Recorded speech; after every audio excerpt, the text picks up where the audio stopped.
আসসালামু আলাইকুম, welcome to our channel food and innovation. আজকে আমরা তৈরি করব রেস্টুরেন্ট স্টাইলের চাইনিজ ফ্রাইড রাইস। চলেন আমরা ফ্রাইড রাইস রান্না করি।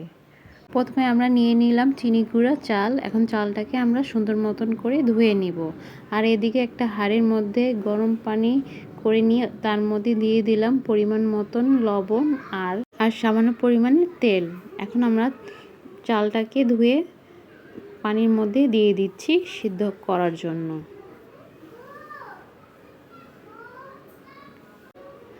বলক চলে আসছে, এখন আমরা সুন্দর মতন একটু নেড়েচেড়ে দিব।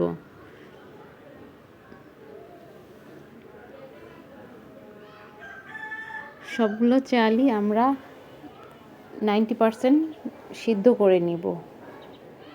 আমাদের চালটা সিদ্ধ হয়ে গেছে, এখন আমরা ছেঁকে নিচ্ছি। এখন একটা প্লেটে দিয়ে সুন্দর মতন ছড়াই দিব।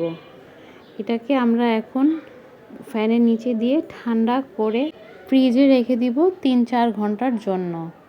এতে করে আমাদের চালটা রান্না করার সময় ঝরঝরা থাকবে।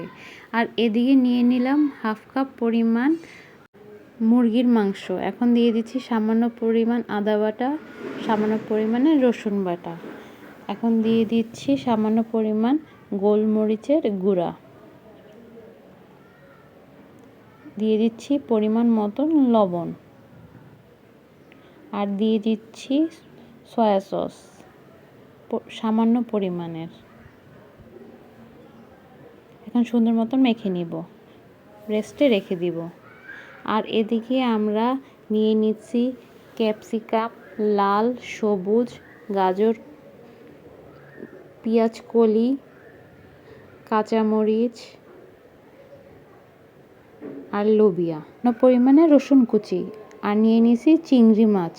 আমাদের মুরগির মাংসটা মেরিনেট করা হয়ে গেছে। এখন আমরা বাটারের মধ্যে রসুন কুচি দিয়ে দিচ্ছি। রসুনটাকে একটু ব্রাউন করে এখন দিয়ে দিচ্ছি আমরা চিংড়ি মাছগুলা। চিংড়ি মাছটা একটু ভেজে নিয়ে এখন দিয়ে দিচ্ছি মুরগির মাংস। এখন সুন্দর মতন দুইটাকে আমরা ভেজে নিব। এখন দিয়ে দিচ্ছি সামান্য পরিমাণে লবণ। এখন এক এক করে সবজিগুলো দিয়ে দিব। ফার্স্টে দিয়ে দিলাম গাজর, তারপর দিয়ে দিলাম ক্যাপসিকাম, তারপর দিয়ে দিলাম লোবিয়া, দিয়ে দিলাম মরিচ কুচি,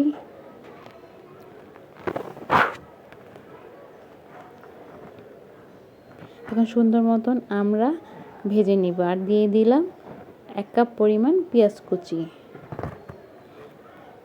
এখানে কিন্তু চুলার হিটটা হাই হিটে থাকবে। এখানে চুলার আঁচটা কমানো যাবে না, তাহলে সবজির কালারটা চেঞ্জ হয়ে যাবে। আমরা ফুল রান্নাটা হাই হিটে করব। আর দিয়ে দিলাম সামান্য পরিমাণে গোলমরিচ। এখন সুন্দর মতন ভেজে নিব।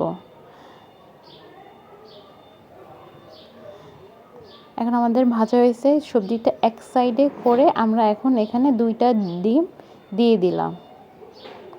ডিমটাকে আমরা সুন্দর মতন একটু ভেজে নিব, তারপর আস্তে আস্তে করে সবজির সাথে মিক্স করে নিব।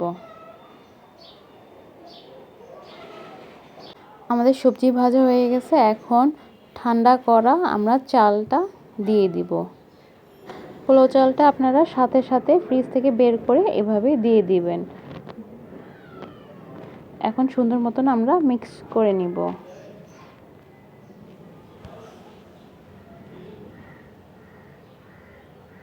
এখন দিয়ে দিব সামান্য পরিমাণে গোলমরিচের গুঁড়া, দিয়ে দিচ্ছি সামান্য পরিমাণে টেস্টিং সল্ট, আর দিয়ে দিচ্ছি পরিমাণ মতন লবণ, আর দিয়ে দিচ্ছি সামান্য পরিমাণে চিনি। ফ্রাইড রাইসে চিনিটা দিলে টেস্টটা অন্যরকম হয়। আর দিয়ে দিচ্ছি সামান্য পরিমাণে সয়া সস। এখানে আপনারা কম বেশি করে দিতে পারবেন। এখন সুন্দর মতন করে আমরা মিক্স করে নিব।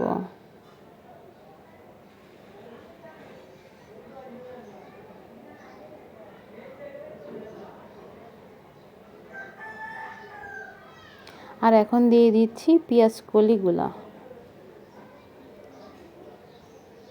পেঁয়াজ কলিটা আপনারা লাস্টে দেওয়ার চেষ্টা করবেন। এখন সুন্দর মতন আমরা নেড়ে চেড়ে নিব। তৈরি হয়ে গেল আমাদের মজাদার ফ্রাইড রাইস। আপনারাও বাসায় এভাবে ট্রাই করতে পারেন। কেমন হলো আমাদেরকে জানাবেন। আমাদেরকে লাইক করবেন, সাবস্ক্রাইব করবেন, আমাদের সাথে থাকবেন। আপনারা এটা অবশ্যই বাসায় ট্রাই করবেন। ঘরে বসে খেতে পারবেন রেস্টুরেন্ট স্টাইলের ফ্রাইড রাইস। Thank you.